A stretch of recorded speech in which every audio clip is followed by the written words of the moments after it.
Hey everyone, Sandhills shooter here. I was just driving down the road listening a little bit to a video, I believe it was from Coda Boy 32, on some of the new gun laws that have been introduced today and in the last couple days, and it made me think about everything that's been going on as far as gun legislation and things like that recently.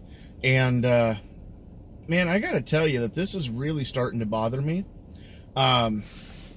The biggest reasoning is, I see this trend as far as giving up bump stocks, giving up semi-automatic, modern sporting rifles, ARs, things like that.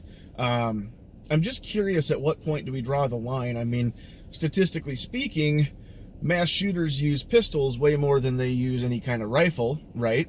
And so we can use that as an argument up to a point, until all of a sudden the people who are instrumental in taking away ARs decide, yep, that's our next step. Now we're going to go after pistols. You guys said yourself that mass shooters use those the most, so why wouldn't we go after that? So, I mean, I think that argument can be a double-edged sword a little bit. But I guess the biggest concern that I have is we've got people talking about what's going on. We've got a few people that are actively fighting in the court systems and advocating and acting out, trying to raise awareness and wake some people up as to what's going on. But I don't hear any outrage. I don't hear anybody actually getting to the meat and potatoes of the situation.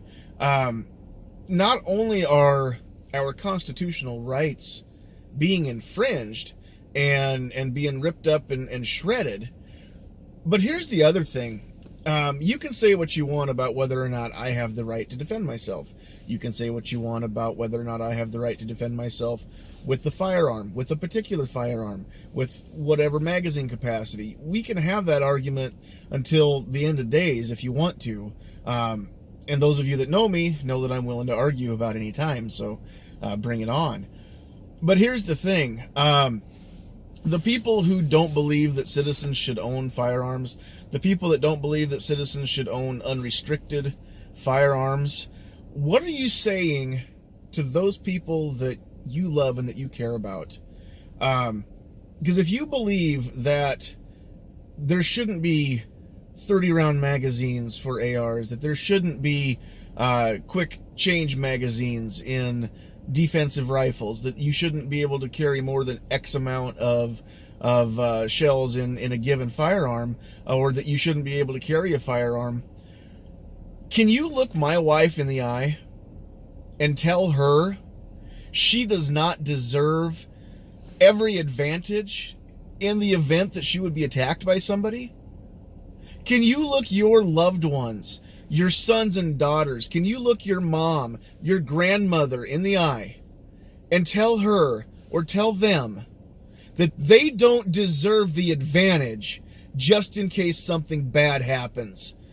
Oh no, Sandhills, nothing bad could ever happen. Not to me. Everybody thinks it can't happen to them until it does. We all know somebody who's been attacked. Statistically speaking, we all know several people who have been sexually assaulted. Look those people in the eye.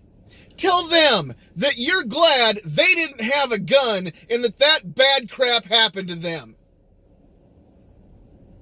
I can't even keep going. This is ridiculous. If you believe that people need to have their defensive rights from a tyrannical government, from an attacker, from anybody, if you believe that people need to have their rights restricted and their guns restricted, then I can't even say what you are. God bless you and bless your heart.